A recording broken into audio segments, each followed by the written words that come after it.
Unlock your imagination with Audible. When you listen to audio content, your mind is free to paint the scenes and feel the emotions of a great story. Audible's extensive catalog is sure to have titles that you'll enjoy. Immerse yourself in captivating tales, learn from world-renowned experts, and discover new perspectives, all while multitasking or relaxing. There's more to imagine when you listen, and one title that I've been listening to is my friend Neil J. Young's Coming Out Republican, which talks about the history of gay Republicans. It's super fascinating and super interesting. As an Audible member, you choose one title a month to keep from their entire catalog. New members can try Audible free for 30 days. Visit audible.com/crappens or text crappens to 500-500. That's audible.com/crappens or text crappens to 500-500.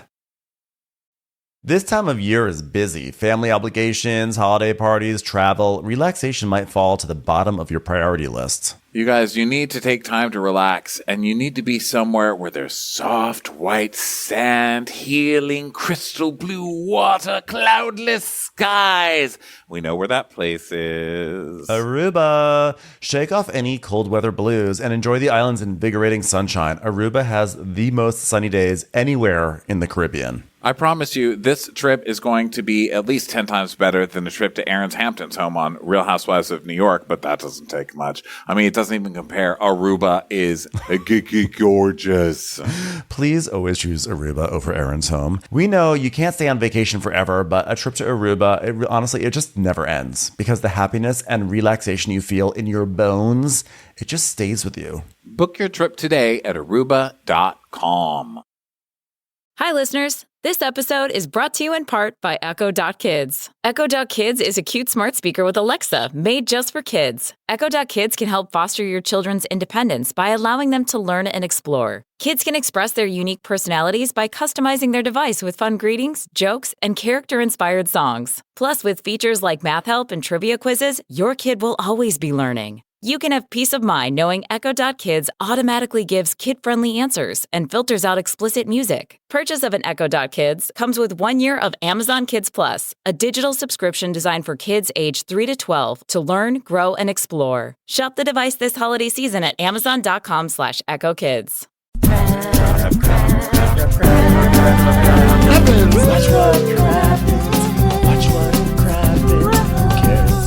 Happens when there's so much that happens. Watch what happens.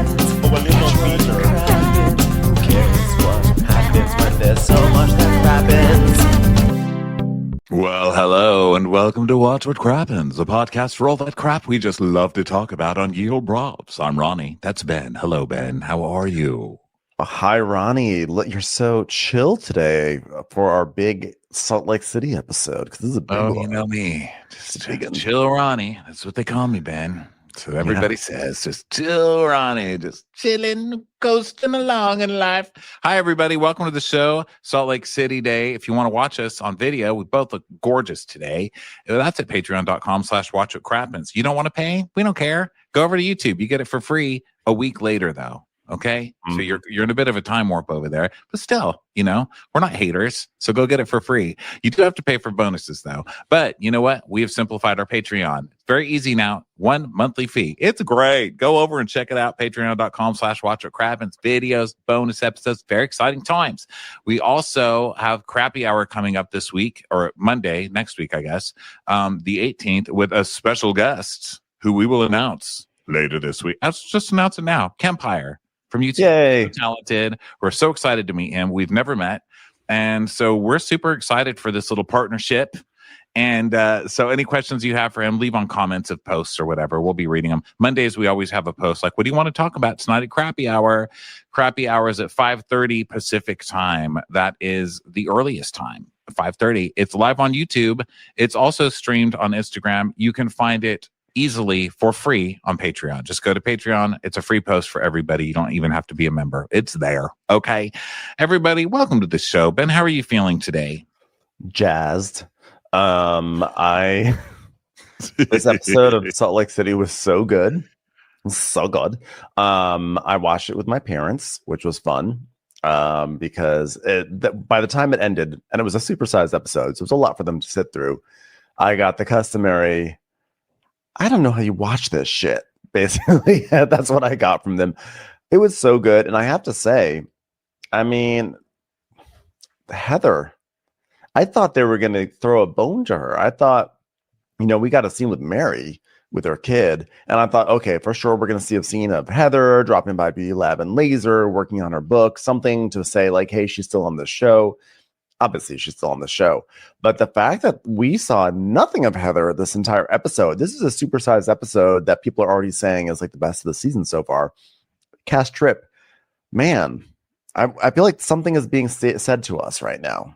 What do you think? Heather's in deep shit with production is what I'm getting because, she threw them under the bus with that black eye shit. And she threw the audience she threw everybody under the bus with that black eye shit. Like, here we go, the big reveal. And then she's like, I think Jen did it, but I don't remember. Which, and I don't know, maybe it's backlash from I was going to say money tickets passport maybe everyone's sick of her line that she keeps saying over and over. I really don't know. I don't know. Yeah, I don't know what it is, but I'm surprised too. I don't like that they left Heather out. I don't think that's cool. And I think the unspoken thing here in this episode and why Lisa is having problems with this chick, Bronwin, is because Bronwin's new to this. And you can't just be new and come in and tell all the OGs what to do and start kicking people out just because you're with her. But Bronwin is doing that and she's doing it quite successfully. The audience loves her. So the OGs are kind of screwed at this point. Like they're going to have to fall in line because money talks and, people love it. They're like, she's rich. She wins. Yeah, the audience loves it, but also I think Bravo loves it. Bronwin has been front and center this entire season. This entire trip is Bronwin. I was watching and I was like, Bronwin is like the star of the show right now. Like she is the number one, it seems like. And it's shocking. It's like, wow, this is, in my mind, this has always been Heather's show. Like Heather's always been the number one. She's been the big dog here. She's been the one that everything's sort of centered around in a certain way. And this is like a shift right now. I'm not saying that Heather is out or anything, but it's like, wow, this is not just like Monica coming in like a blaze of chaos. This is someone who is like, oh, they've started a new era of the show, Look, I'm not completely on the Bronwyn train. I like her. I think she was very well cast. I think she's too much front and center for not being fun. Because to me, I'm still not having fun with her. I don't think she's funny at all. I think she's a stuck-up white lady with too much money bossing everybody around. And when she doesn't get her way, she calls the manager and makes your life a hell. And she also does it with that smile, like, oh, didn't I ask for this? Well then, like she's giving me that vibe. I know that this is not the popular opinion. Okay, I'm getting yelled at. I agree with you. Many people do. But really? Because people are like, you. But that's just how I feel. It's the vibe I'm getting. Not fun. Summer should be fun. You are not fun. Now, that said, I do generally like her. I just hate rich people coming in and bossing everybody around and everybody listening just because they're rich. It makes me fucking crazy. And I feel like Todd and her are both doing that. Todd's a fucking asshole. And I started on that last week. And this week was so solidified. I was like, thank you. Thank you for giving me this universe because what a dick that fucking guy is. So I'm not sure about these two. And I'm not sure about the audience at all en masse giving them the kind of control that they're getting. This is too much power for newbies who don't know what they're fucking doing yet. And I think we all just need to calm down and give them a chance to flourish on their own without being like, you're amazing or you're terrible. Because I'm not saying she's terrible either. I just don't love the vibe of being like, Heather Gay, center snowflake last season. You are now on the back bench because you wouldn't kiss my ass and apologize. Don't like it. I think the Todd thing is interesting. I feel like based on the comments I read on social media all week and other places, it seems like people are sort of divided. Some people had definitely your reaction, which is like, he don't like the way he talks to Bronwyn. She seems to get small around him. He's a dick. He's grumpy. And then it seems to be like there's another contingent of people that are saying, yes, he is all those things, but we like him because of it. Like some people seem to like that he's really grouchy and like the people are calling him the Todd father. And people enjoy this sort of like surly, it's kind of like that Midwestern, like pragmatic, like that's just not the way we do things kind of vibe. And so I think it's just like depends. Like some people are into it, some people aren't. I personally am amused by it because I just feel like I don't I'm not at the point yet, although I leave the door open to it where I feel like he's being like there's something really fucked up in this relationship. But right now I just see him as a grumpy older man, and I'm okay with it, oddly enough, in this situation. I don't know why. Even after he shuts her down at dinner in front of everybody, I was like, ugh. Yeah, well, I don't know. I mean, like, there are times when we watch these shows and we like the takeaway has been like, well, of course he's mad because he just wants to have an anniversary and she's making it into a reality show. And then there's times where the takeaway is like he needs to get over it because like she's got a job to do. And so like I feel like we've sort of vacillated between those two reactions to these sort of reactions from spouses. And in this case, for some reason, I'm just kind of like, it's striking me as like, yeah, well, he wanted to just have like an anniversary party and everyone's screaming and he's got his friends here and he's like mortified right now. And I kind of get that in this situation. I'm not saying that I won't change my mind. Listen, as you always say, hypocrite party. That's what we are. So I may change my mind 100%. There's nothing that say we have to agree. But right now, to disagree. Yeah, no, I say that right now, like I have to be honest about my feelings. I have to be transparent. Be honest. And my honest takeaway is that I just see Todd as someone who's like, I don't want to deal with these fuckers. These people are awful. Now, that being said, I definitely felt more awkwardness in their relationship during this episode for sure. I was like, oh, something's well, and that's most of my issue is not it's not really that he doesn't like being. I mean, who could blame him, really? My issue is the dynamic with his wife. I just don't like it. It makes me super, super uncomfortable to watch it. It just looks like bad things. And so to have everybody kind of celebrating it like, oh my God, it's so hilarious. And they're in this marriage where he's just a grumpy asshole to her. Isn't that funny, you guys? Rich guys, am I right? Like, no, why are we normalizing that? I just think it's so fucking obviously bad. I think it's like it's like, to me, it's just such a clear-cut terrible situation that everybody's like, it's great, isn't he funny? I feel like I'm surrounded by a bunch of like smiling crazy people who like, not you, I don't mean you, I know I sound like that, I am, but I just mean, I'm like, I don't get it because I'm seeing it as so clear that I'm like, how is everybody not getting this? It's making me nuts. But you know what, it is what it is. There are a lot of people who see it the way you see it. I'm telling you, on social media there are a lot of people who see it the way you see it, and then there are a lot of people who are just like, it's the Todd father. They are enjoying that. Is just like, you know what? Everyone just shut up. And there's probably also room for there to be a happy medium in there as well. But what I did think was interesting was that everyone knows Alison Dubois is not happy. So let's stop trying to make that happen. There should be a sad medium. Did you see that Bronwin released like a statement ahead of the episode? No, what did it say? Oh my God. It was like, you know what? Like, I wish in that moment, like I had not made so many like deprecating jokes that made it seem like our relationship is not good. I wish I had said in that moment during the toast, I wish I had said, I love you so deeply and you're like the best. And, she basically saying, I wish I didn't take that time to be jokey. I wish I took that time to actually be sincere about my feelings. After that episode, after her husband publicly shuts her down and humiliates her, she comes out with an apology. Do you see? That's what I'm saying. That is a pattern that is often seen in abusive situations. Sorry, where someone is the one who's being treated like shit and their first response is to apologize to everybody around them for their behavior. Like they did something wrong. Girl, right. I'm not liking it. Yeah, I think she it didn't, believe it or not, it did not strike me as like a abusive moment. To me, it struck me as someone who had I should be careful without language because I don't mean abusive. I'm not accusing the man of abusing his wife. I'm just saying I'm saying that there might be like emotionally odd power dynamic there, and that someone like that can lean towards emotionally abusive is what I guess there. Yeah, to me it struck me as like he really didn't want to make this anniversary fodder for TV. He agreed to it, and then it like went worse than he could imagine, and she was embarrassed, and because she didn't think it would be this bad, and she feels torn between like not wanting her husband to have an awful time on their own anniversary versus also wanting to do her job. And so that's how it kind of read to me.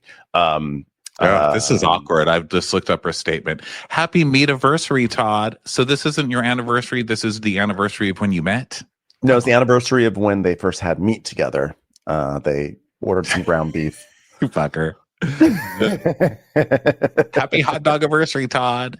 I hate that I put you in a position where you were uncomfortable on this trip and not able to be your best self. And I hate that I had a part in showing our relationship as anything but what it really is. Yes, sounds great. If you have the need to make a public apology to your husband for not even doing anything bad, then it doesn't sound like it's going great. Sorry. What a wonderful 10 years of fun, blah, blah, blah, blah, blah. I regret my awkward attempts at using the self-deprecating humor in a toast on such a special night. What I should have said then was, I love Todd deeply. He makes me laugh. He pushes me to be my best. Yeah. Side note, who knew Coach was so bad? Oh, please. Hi, everybody. Here's a first class, here's a private plane to impress everybody. Now go home on Southwest. Bye. It is Real Housewives of Salt Lake City. Don't forget. But I forgot what I was going to say. Something about, well, here's one thing.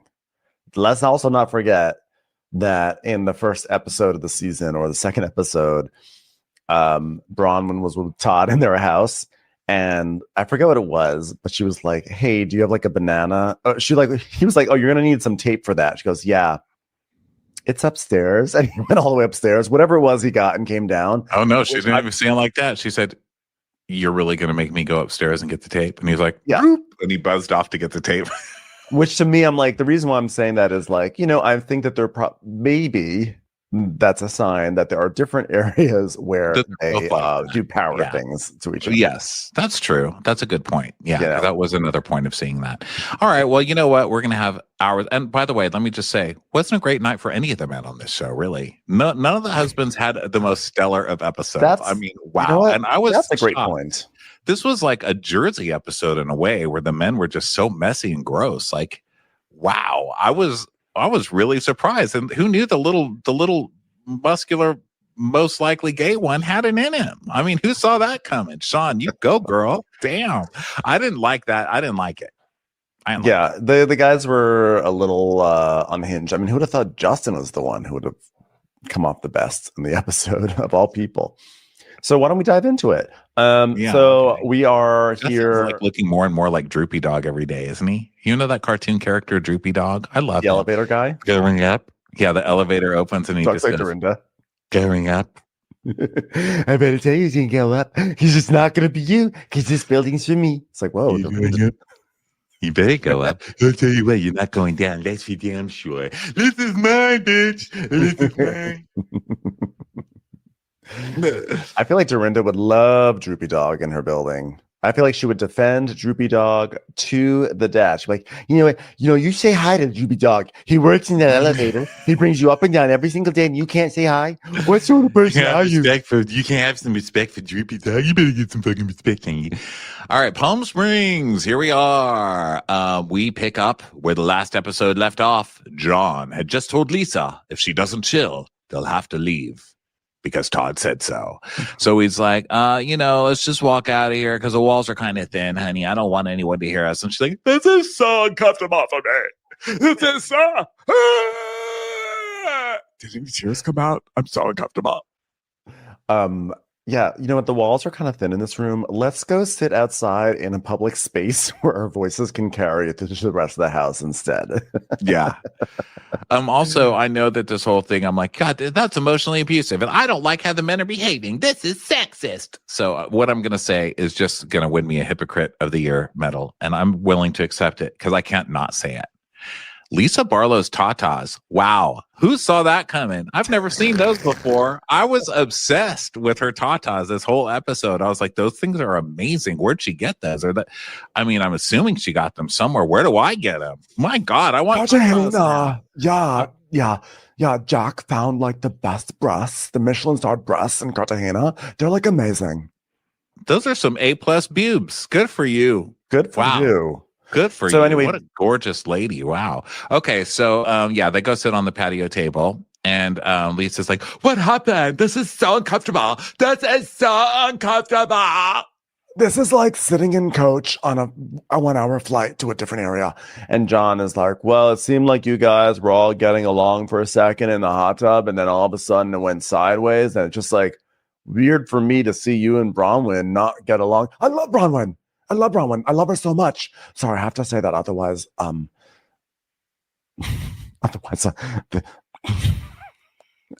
don't know, people. You know what? I don't know. You're all right over there? No, I'm not. I am not okay. It's time for a commercial. It's time for a Crappens commercial.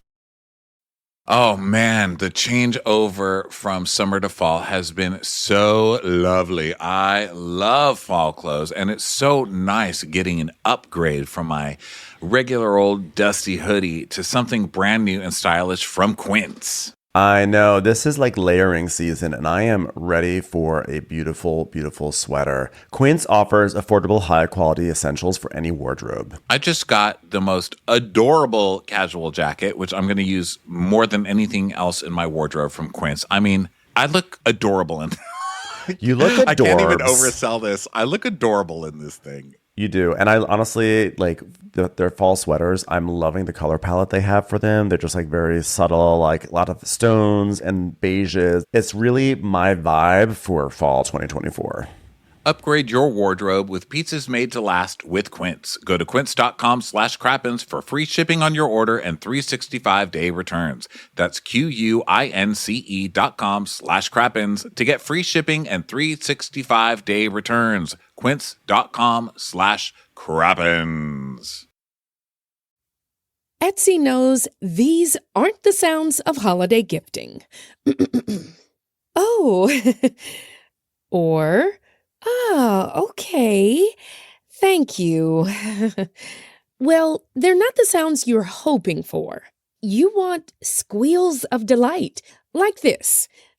Ooh. And spontaneously written songs of joy. I am so happy. Oh, yeah. Oh, yeah.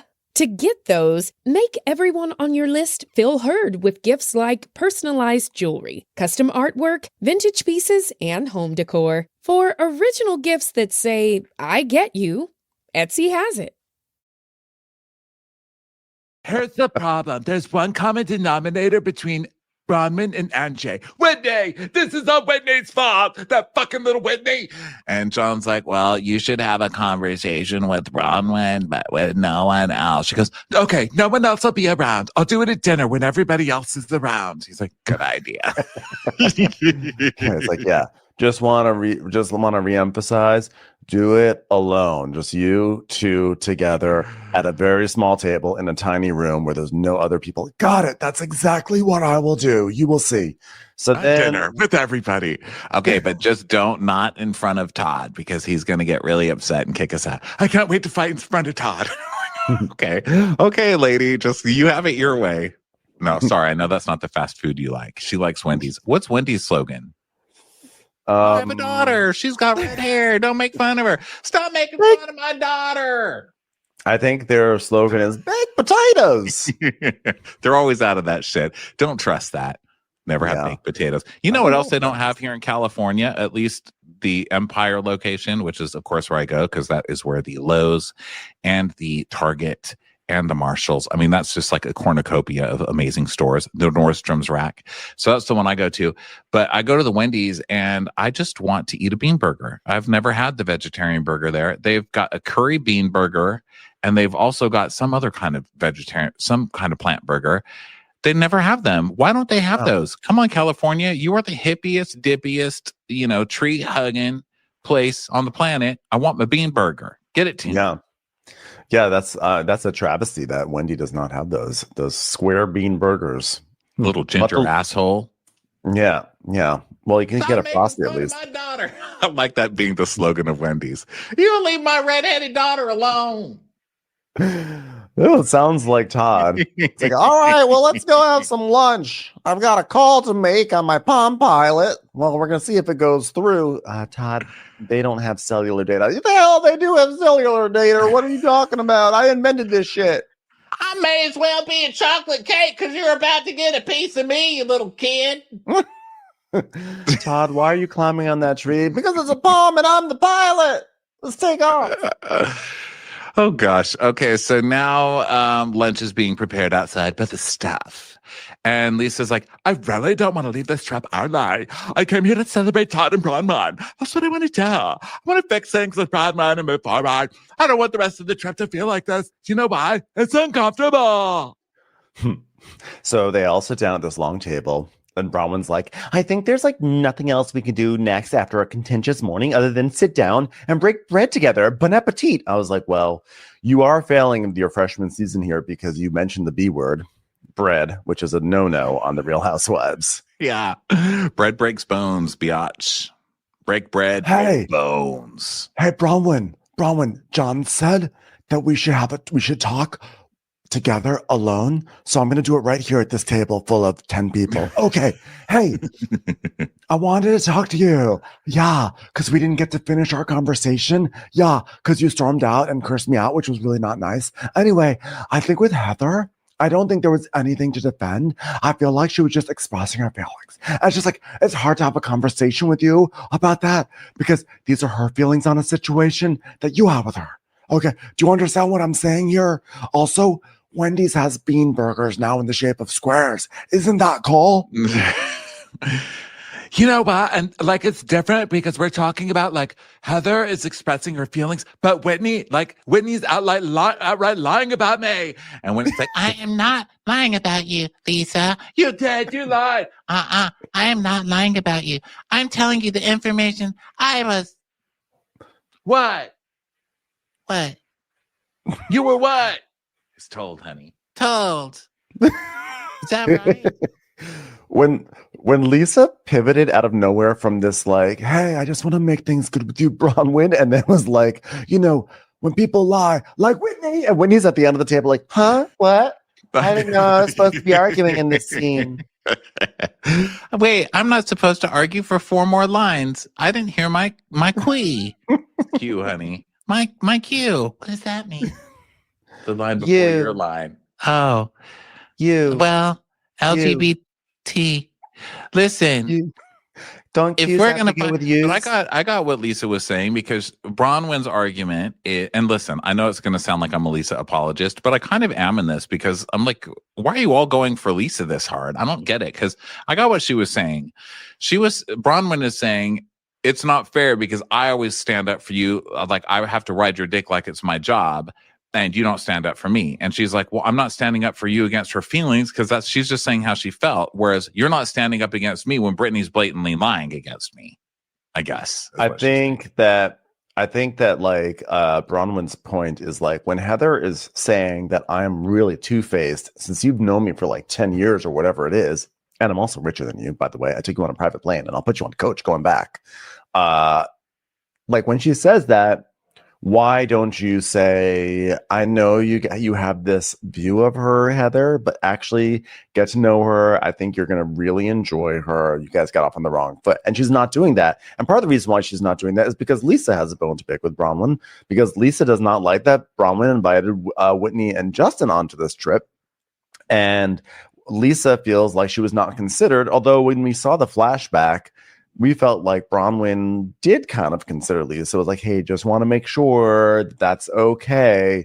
But Lisa is feeling abandoned by Bronwyn, and that's why she didn't defend Bronwyn, and it's a shit show. Well, but she didn't say she expected Bronwyn not to invite Whitney on this trip. She was mad, as I recall it. She was annoyed because Bronwyn called her and was like, are you guys going to be okay if you come on this trip? Because Whitney is coming. Is that going to be okay? And she's like, what is she, like, accusing me of having a fit or like not being able to? Right. It was an like she was interpretation. offended, which, by the way, is hilarious because Lisa's done nothing but throw fits. Yes. She's like, No, it why was would I actually think I'm both gonna things, throw a Ronnie. fit? I'm like, because you do all the time. It was you weirdo. all the time. Watch the rest of the episode. No, it was two things. One thing, Lisa felt like Bronwyn did not check on her at the mafia party. Remember, she's like, did you even check on me after that?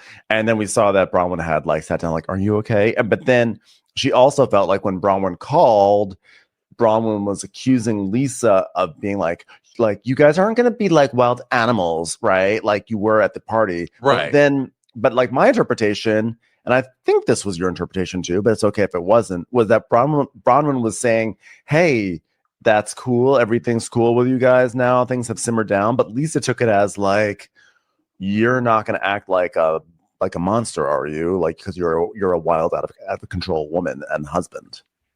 Yeah. Okay. So it's all about interpretation. It's all a fucked up situation that is actually easily remedied. If it's just too dramatic. All Lisa needs to do is say sorry, and all Bronwyn needs to do is stop demanding the right fucking apology. And here's another reason she's getting on my nerves, because she's acting like Eileen in Beverly Hills. This is clear Eileen's strategy, where it's just like, I'm exasperated by everyone's behavior at all times. And then if any slight against her, she's like, well, I need a better apology. But you didn't really apologize to me, did you? Well, I think that could have been better. Was that even an apology? And then it became 2 seasons of her needing an apology the right way. And that's going to make me nuts. It's already making me nuts. And it's I think this is going to be her fatal flaw. And I think that next season, when the audience inevitably turns against Bronwyn, because that's just the way it goes, it's going to be like, I'm sort of over her. She's always wanted an apology, always wants this or that. And this is going to be the thing. This is going to be her Achilles heel. It'll be the turn. So I guess we're just seeing the little seeds of it now. Because, as much as I've been saying, I'm not sure yet, this is the first episode where anything for me was solidified with the like, well, was that really an apology? Where I started getting like, okay, all right, lady, you're testing me. Okay, so then groveling. Yeah. So then, and Lisa's not going to do that. I mean, but also Lisa just needs to apologize sometimes. It's like, fucking A, man, just say you're sorry, bro. Like, it's like going to kill you. All Lisa has to say, sorry. All she has to say is, you know what? It was my bad. When Heather was like, I should have actually, defended you. I should have actually like reminded Heather why you're actually really awesome, but she didn't. But the other thing is that like I can't. Yeah, that's too much. It's too much. We'll go over it again a million times. And we have a whole episode that this is going to keep popping up on. So it pops up literally 20 times. So, wait, I'm in an argument. Q. Okay. Yes, Whitney. It's a fight. It's a fight we're in. So now it's a fight of Whitney and Lisa. Like, did Whitney lie about Lisa? And Lisa's saying yes. And she's like, I'm not lying about you. I'm telling you the information I was told. And she's like, you didn't ask me. You accused me. And you said you had proof. Well, I want to see the proof. I want to see the proof because I didn't do it. I didn't do it. She's like, I sat down calmly and you started crying and yelling and running around and charged at my husband and incited my husband into it. Look how incited. Are you okay? He had to get stitches. He's so incited. He just can't hide it. I'm about to lose control. And anyway, so Lisa's like, he's like, oh, charge at your husband. I think your husband's capable of taking care of himself. Thank you very much. And as a matter of fact, my husband would never talk to a woman the way your husband talked to me. To be fair, though, he also just doesn't really talk.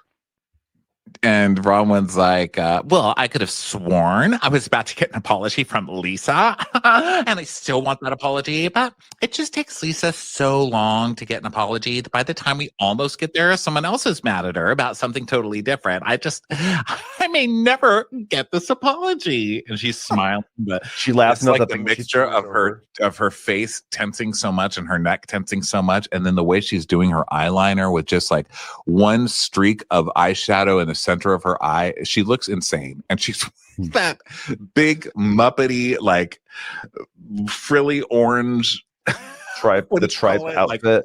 Like, she looks insane, and she's like trying to look like I'm just chill, I'm just fun, but she's like, I may never get that apology. Like, your head's gonna pop off.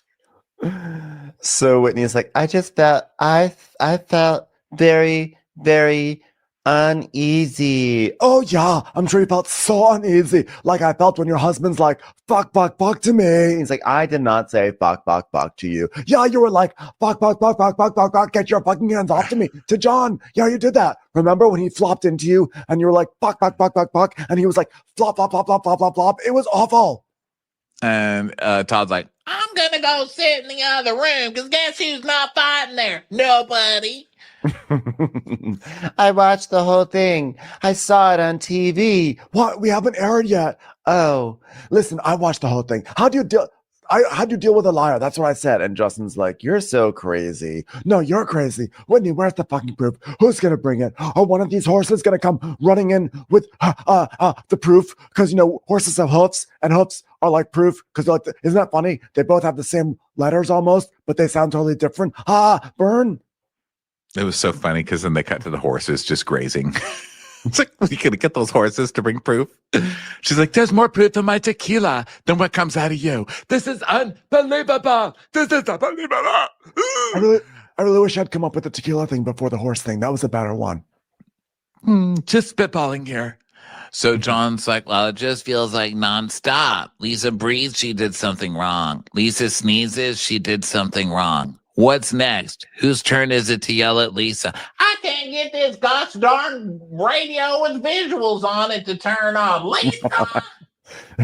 It's a television, stupid. I didn't touch it. Yeah, my ass you didn't. I want to know who took my Werther's originals.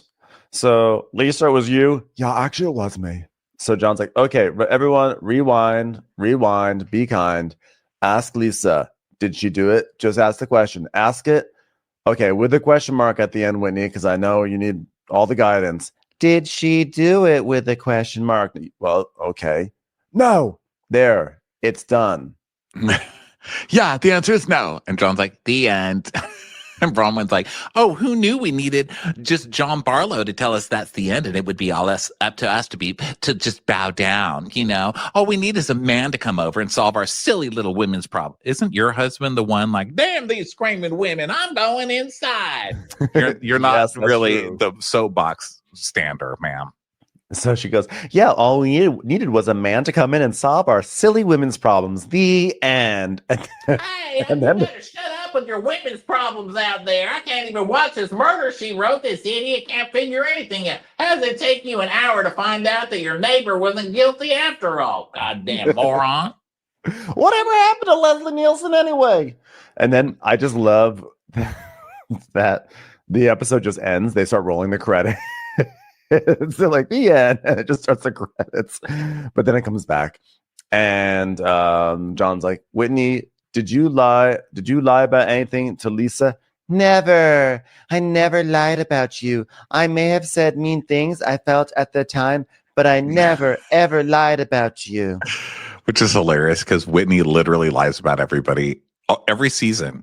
And they showed a montage of her getting blasted by every single person on the show at the beginning of the season. And Whitney's like, Me? I don't lie. I sleep sitting in a chair. so You exploited my vagina. yeah. So Whitney's like, Well, I guess so John says, Lisa's never lied about you. She's never lied about anyone at this table. And she's like, well, I'm gonna have to sit with that. has Lisa lied about anybody at the table? I'm trying to think if she's ever been caught telling lies about anybody. I know it's so hard because I kind of feel like everyone on this cast tells like little lies or half truths, and it's been so many seasons that at this point, I can't tell. I can't tell anymore. Well, guys, I think this is getting a little stale. So let's have another husband pipe in. So Sean comes in and he's like, Didn't she tell somebody you're a fucking bitch though, Angie? and she's like, Yeah, she told me. okay, well, that's not lying. And that's a separate situation. And if a bunch of women are fighting at a table and one calls the other one a bitch, is that really the worst thing, Sean? Girl, please sit down. Sit this one out, Sean. This isn't about you with your stippled on hair. Okay? Sit it out. Well, it's borderline abusive. I mean, I've been privy to conversations between the two of you and really, taken aback by some of the abuse my wife has taken on the other end of that phone call. I mean, I think I heard that phone call. It was a big mattress. You can only hear a few words over the crest of the pillows in between us. I tried to listen in, but it was long distance charges, and I'm trying to save the pennies. Dang. So Lisa's like, Okay. Oh, okay. Well, you know what? I'm not abusive to her. And why is her husband talking to me? He's lucky I can see him over the table. Like, wait, can someone bring him something to color so he's entertained while we have lunch? Maybe one of the horses could bring it in with the proof. Ha ha ha. Horse call. Hey, horse, you got a word scramble over there to keep the little one busy. You know what? I'm on the other end of that, and I'm thinking to myself, why the fuck do you let anybody treat you like that? Okay, you know what? I have a different way of speaking, and if you guys clearly don't understand me, and if I have hurt you, I am sorry. And like Bronwin was like, well, wait, Sean just gets an apology just like that? I'm still working on my one from this morning.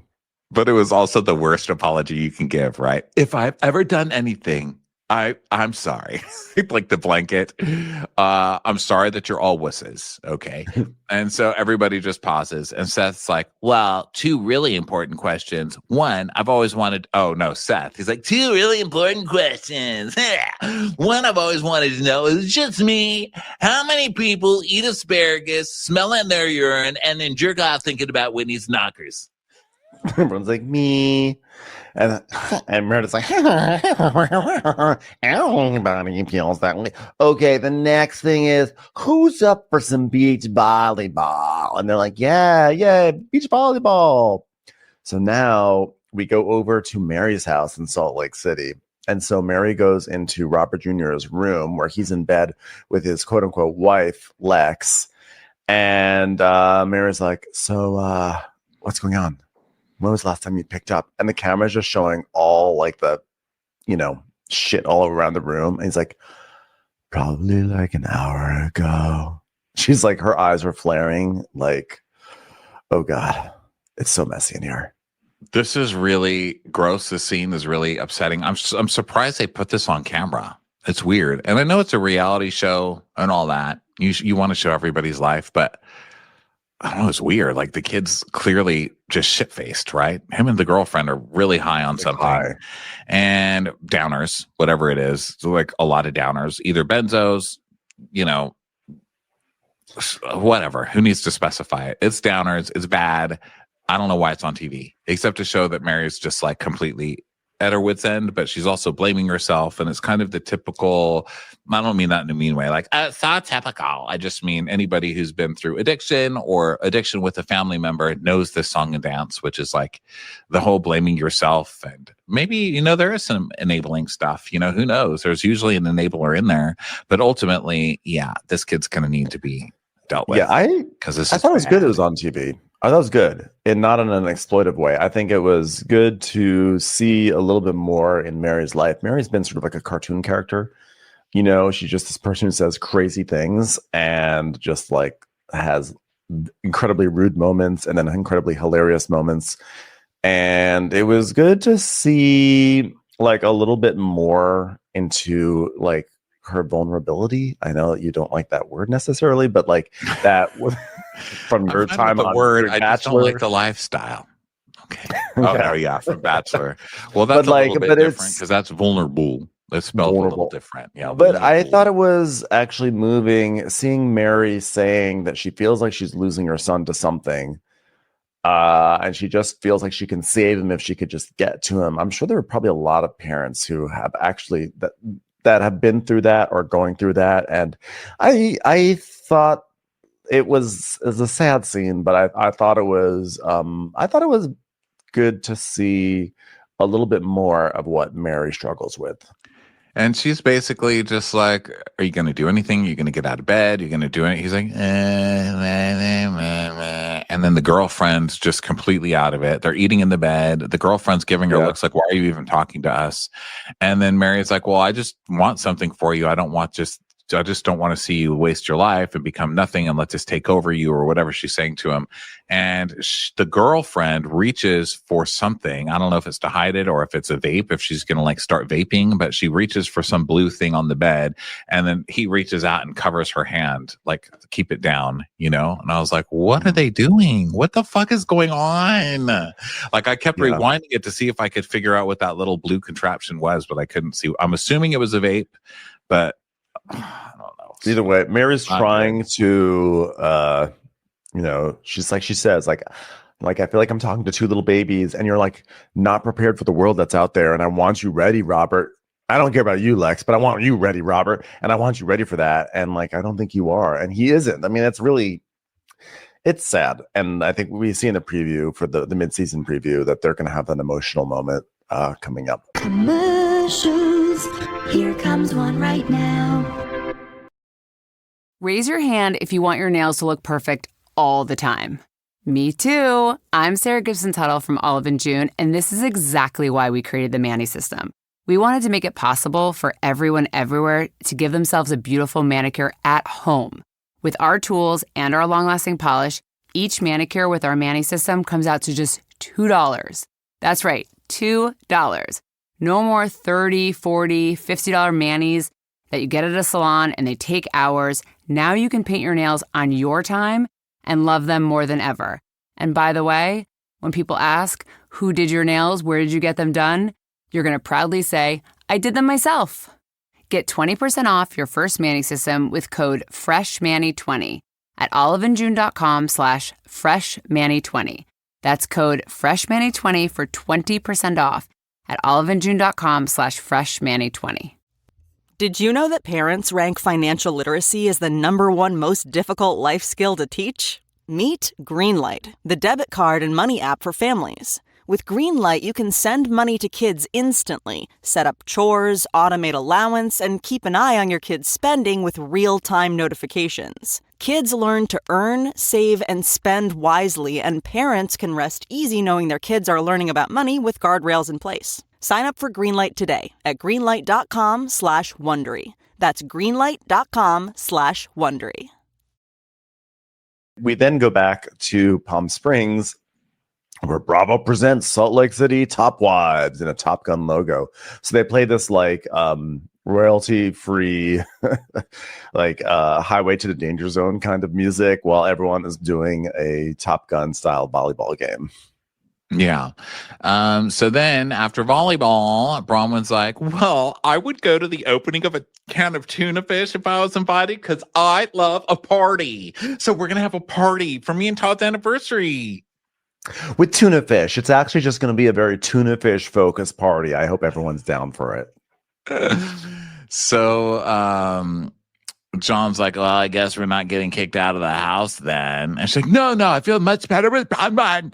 And you know what? Like, even basically with Sean and Angie, like, I don't know, because the issue has changed so many times. And you know what? I forgot to tell you, but when I was with Heather and Meredith at the spa, and Meredith was like, oh my God, I think I've got salt in my eyes. And I was like, oh my God, I got salt in my teeth. And she was like, oh my God, I've got salt in my butt crack. I said, why do we have to keep coming to spa places with salt? By the way, the Lisa and Angie thing is like, it's so bizarre because I feel like they hate each other now because of the comments about the kids. But the thing that led to the comments about the kids was just like, it was based off of nothing, right? It was just like that first party. And Lisa did not like that Angie was being friendly to Whitney, essentially, right? And then Lisa's like, you're not being a good friend to me. And Angie they basically used each other of not being good friends. Like, it's basically like a rift built on bullshit, and now it's a real rift. Yeah. So it's like, it's wild. It's reality TV, you know? And especially on this show, because this show, the rifts are mostly built on nothing, and they just eventually start believing them, you know? Yeah. Especially Angie, because, you know, Angie's always trying to get into a fight, you know? She's like, time to work. So she's always trying to get into something with somebody. And she got it. She got it with Lisa, so have fun with that.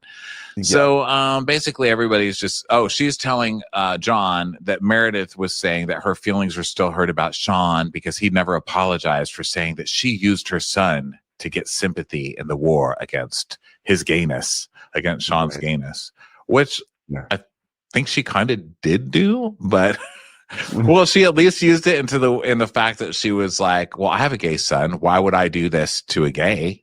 But I mean, I don't know that that's the worst crime in the world. I don't know. It's that whole thing is also kind of like, I can't believe you guys are fighting about this right now. So it's hard keeping track of the fights on the show that are current, but then going back to the old ones that were also built on sand, it's really hard. It's really hard. It's mind gelling. Like, it turns my mind to like jelly. So now we go to Whitney and Justin, who are getting ready, and she's like, things are so awkward with Lisa. She hasn't spoken to me since lunch. I'm like, it's been like 4 hours.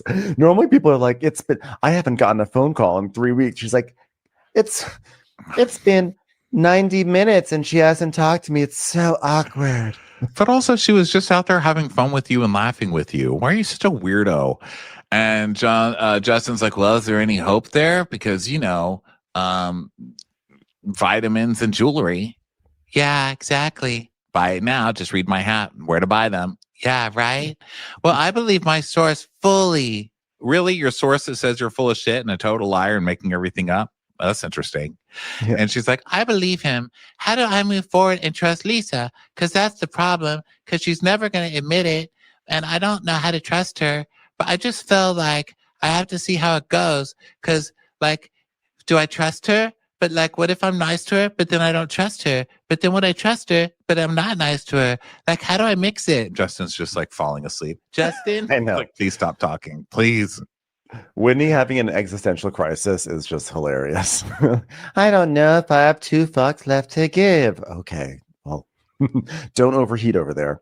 So then everyone's now Bronwin is putting on this $4 million necklace, which I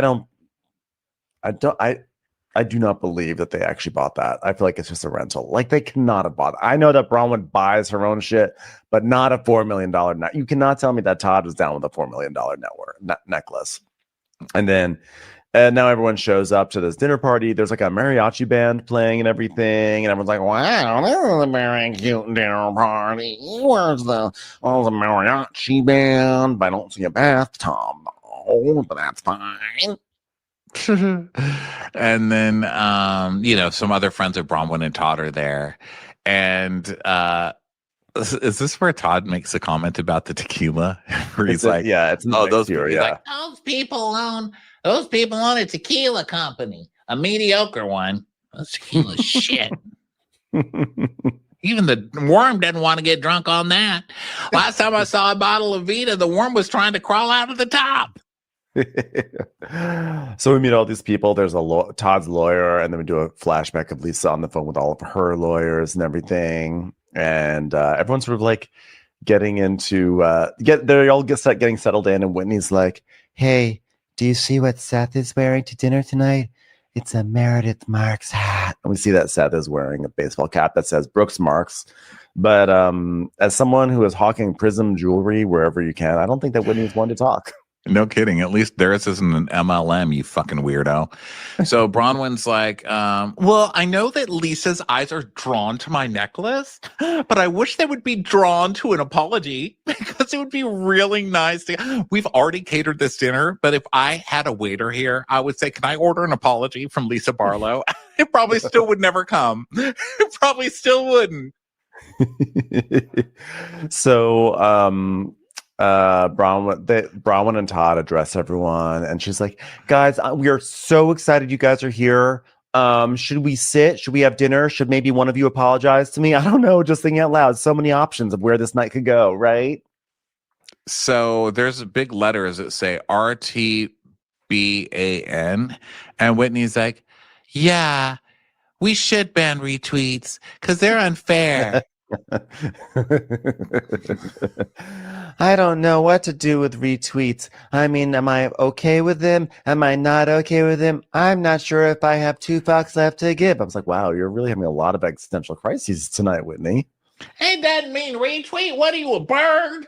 Well, what does it mean then? He's like, well, I'm RTB and she's... You're RTB? Did an animal bite you?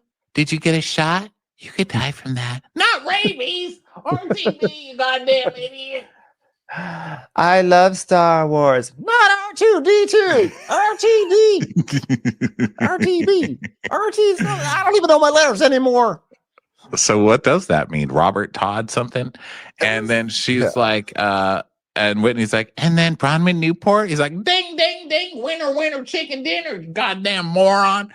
So then we see that they spell out Richard, Todd, Bronwyn, Allison, Newport.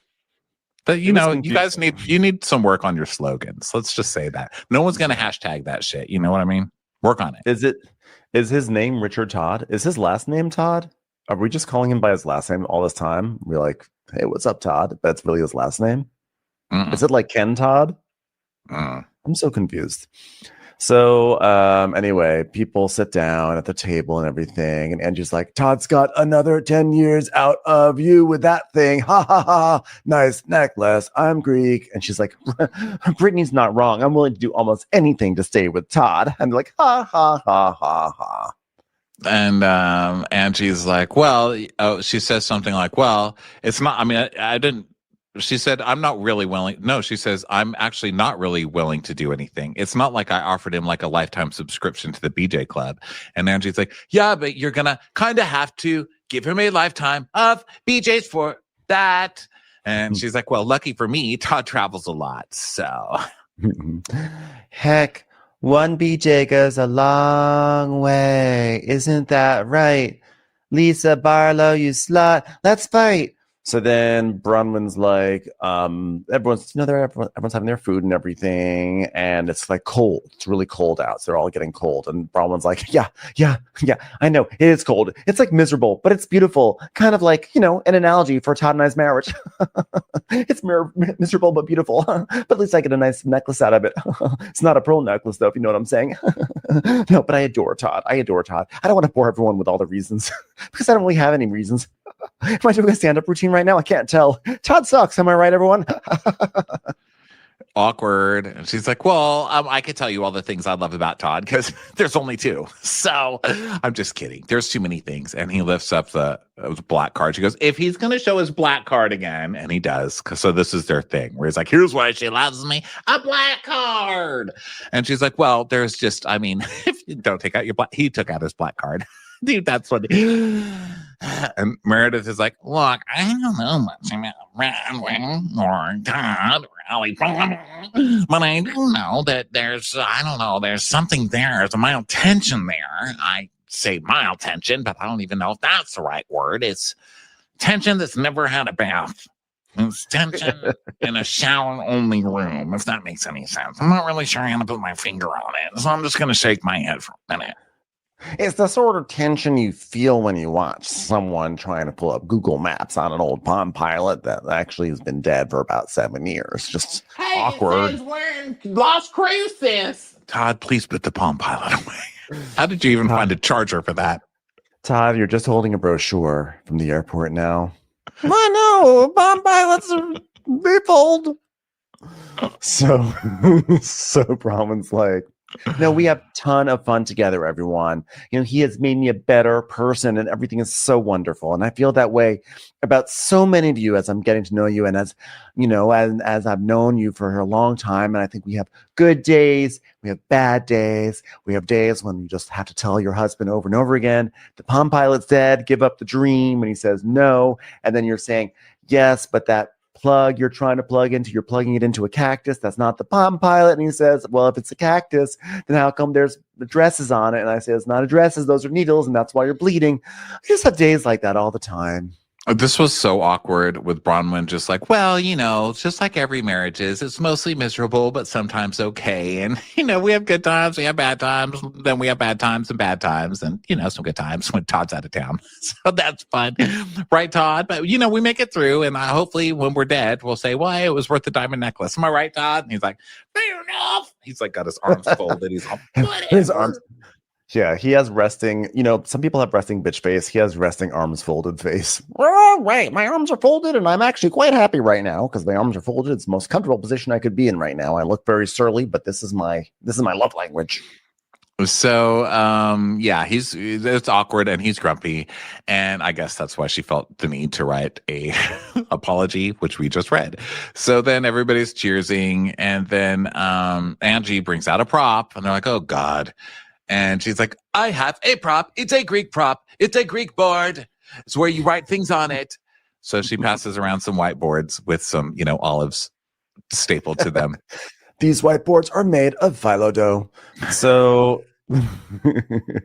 Angie's like, okay, all right. Okay, we are playing the Newlywed Game, and you cannot look at your partner as they write. Okay, we don't want that. And Lisa goes, we hate liars. Hey. I love that everybody's up Lisa's ass this whole episode, and her instinct is not at all I should behave. It's like, I'm just going to keep picking at Whitney. So the first question is, who apologizes first? So Meredith tells us, not only am I the one to apologize first, but I'm also the one who owes Will some apologies. I'm like, well, does it count if like you just tend to start sentences like by saying, well, I'm sorry, but the rumor is true about Alibaba? I don't know if that counts as an apology. Oh, and you're on mute.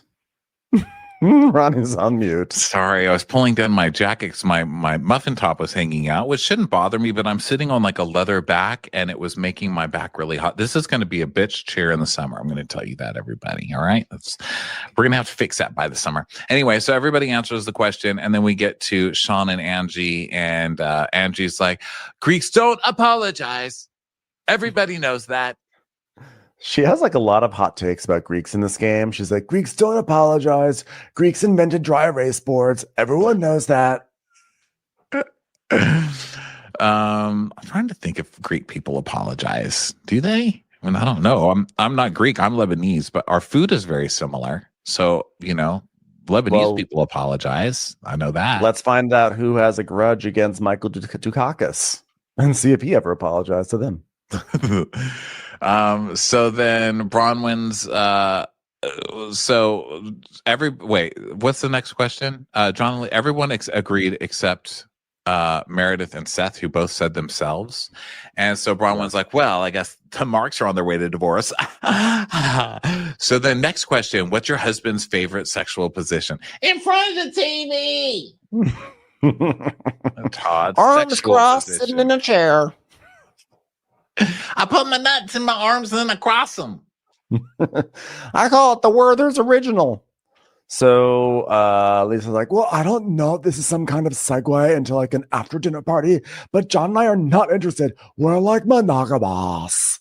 And everyone's like very bashful. They are saying sort of like vague things like all of them or on top or whatever, but they're kind of keeping it sort of like vague. And and I just like that with Whitney. She's like, cowgirl, reverse cowgirl, BJ with chocolate sauce, sometimes hanging from a ceiling fan. If it's above 75 degrees, we like to include ice cubes, things like that. It's like, wow, you filled up a lot of your board, Whitney. Burning, waxing, drowning, strangling, hanging. Whitney. Stripper pole on top of a Harley Davidson. Don't tell Bobby, but sometimes in her golf cart. Roofing, digging, swallowing. What are you even talking about, Whitney? So I like John's because John was like, wait, Lisa on top. Wait, I forgot to add a word. Bouncing. I put my love on top. So then Angie is like, from behind, and Sean's like, reverse cowgirl. And then Angie goes, Greeks invented from behind, but with the right hole. Thank you. I was like, I'll have to double check my history textbooks on that one of the Great Greek inventions, which was taking it from behind. Also, after your husband's last season storyline, I don't know if I would answer from behind. I mean, come up with something. Jesus Christ. Like, have some self-awareness. So then now, of course, because it's Housewives, they have to have the shady question. Who do you hate the most? And it's like the second most subtle in this game. It was like second to Marisol. It's like, okay, who do you want to die? Or on the Summer House, and they're like, who would you leave to die in a burning building? Jules. No offense, Jules. We love you. It's just that we think we would want to leave you in a burning building. That's all. Yeah. One of the great moments. So Angie, this one was like, who is your wife's least favorite person at this table? And it can't be you. So Bron was like, oh, this is dirty. I'll tell you what. Is the question, who would I like an apology from? I would like that question. And if not, I want an apology for it. Okay. That was pretty close to her answer. Because of course, Lisa throws up Whitney's name. John doesn't even have a chance to write his answer down. But Bronwyn's like, honestly, like right now, like I have to say it's actually Lisa. Yeah. Mm-hmm. Yeah. Just because I wrote in a nice cursive font. Yeah. Yeah. But like, I haven't received that apology. Yeah. Yeah. Yeah. Yeah. Yeah. So then Sean's like, well, I have to say, Angie says, my first instinct is that I'm still out working on things with Meredith, but I really like her. And Sean's like, I have the same caveat. And he writes Mare, M-A-R. And she's like, well, actually, I'm M-A-R, Sean. And he's like, oh, I didn't get that quite down. What are you talking about? You've got posters of her in your bedroom. Stop trying to start a fight with Chapel Roan just so you can get screamed at, you fucking fan. Oh, gosh. Sean, since you're so obsessed with me that you can't stop talking about me, perhaps you should learn how to spell my name. Spell my name. Spell my name. So Bronwin is like, okay, this is where Bronwin says, like, I did right, Lisa. I did. And then Whitney says, Meredith. And Justin writes Lisa. And they're all like, ha, ha, ha, ha, ha.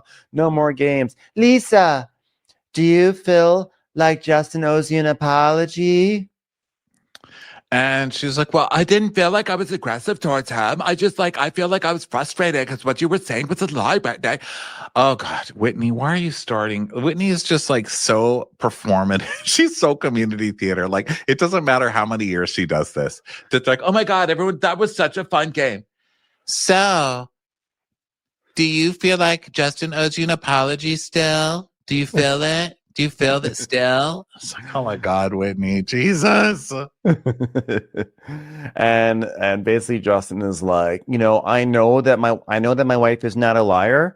So when that came to me, the way it came to me, my reaction was probably stronger than I wish it would have been. So I apologize for how I reacted to that. And she's like, thank you. And I'm sorry for putting you in that position where you're a much stronger man who couldn't control his own impulses. Sorry, I did that to you. And she's like, thank you. Thank you for apologizing to him, because that's something we've never done before. Bring the husbands into it, Lisa. Congratulations, you've reached the end of part 1 of a 2-part recap. For part 2, go look for the recap that says part 2. See you over there, suckers. Watch What Crappens would like to thank its premium sponsors. Ain't no thing like Allison King. Ashley Savoni, she don't take no baloney. We're fanning out for Bethany Fannin. Put your hands together for Carly Clapp. Dana C. Dana Do. Aaron McNicholas, she don't miss no trickolas. Jamie, she has no last namey. Hava Nagila Weber. Know Your Worth with Jason Kurth. Sip some scotch with Jessica Trotch. She's our favorite streamer, Caroline Peacock. Kristen the Piston Anderson. Rigging the Funk, it's Leslie Plunkett. Let's give a kisserino to Lisa Lino. Let's get feely with Maggie Sheely. Megan Berg. You can't have a burger without the Berg. Cast a Spell with Shannon Spellman. The Bay Area Betches. And our super premium sponsors. Somebody get us 10 cc's of Betsy MD. We're taking the gold with Brenda Silva. Let's get real with Caitlin O'Neill. Don't get salty with Christine Pepper. Can't have a meal without the Emily Sides. Nobody holds a candle to Jamie Kendall. We got our wish, it's Jen Plish. She's not harsh, she's Jill Hirsch. She's a little bit loony. Junie. My favorite Murdo, Karen McMurdo. We love him madly, it's Kyle Pod Shadley. Let's go on a bender with Lauren Fender. The incredible edible Matthews sisters. Give him hell, Miss Noel. Ring that bell for Rachel. She's the queen bee, it's Sarah Lemke. Shannon, out of a cannon, Anthony. Let's take off with Tamla Plain. She ain't no shrinking Violet Kuchar. We love you guys. If you like Watch What Crappens, you can listen ad-free right now by joining Wondery Plus in the Wondery app or on Apple Podcasts. Prime members can listen ad-free on Amazon Music. Before you go, tell us about yourself by filling out a short survey at Wondery.com/survey. In a quiet suburb, a community is shattered by the death of a beloved wife and mother. But this tragic loss of life quickly turns into something even darker. Her husband had tried to hire a hitman on the dark web to kill her. And she wasn't the only target. Because buried in the depths of the internet is the kill list, a cache of chilling documents containing names, photos, addresses, and specific instructions for people's murders. This podcast is the true story of how I ended up in a race against time to warn those whose lives were in danger. And it turns out convincing a total stranger someone wants them dead is not easy. Follow Kill List on the Wondery app or wherever you get your podcasts. You can listen to Kill List and more Exhibit C true crime shows like Morbid early and ad-free right now by joining Wondery Plus. Check out Exhibit C in the Wondery app for all your true crime listening. Have you ever wondered who created that bottle of sriracha that's living in your fridge? Or why nearly every house in America has at least one game of Monopoly? Introducing The Best Idea Yet, a brand new podcast from Wondery and T-Boy about the surprising origin stories of the products you're obsessed with and the bold risk takers who brought them to life. Like, did you know that Super Mario, the best-selling video game character of all time, only exists because Nintendo couldn't get the rights to Popeye? Or Jack, that the idea for the McDonald's Happy Meal first came from a mom in Guatemala? From Pez dispensers to Levi's 501s to Air Jordans. Discover the surprising stories of the most viral products. Plus, we guarantee that after listening, you're going to dominate your next dinner party. So follow The Best Idea Yet on the Wondery app or wherever you get your podcasts. You can listen to The Best Idea Yet early and ad-free right now by joining Wondery Plus. It's just the best idea yet.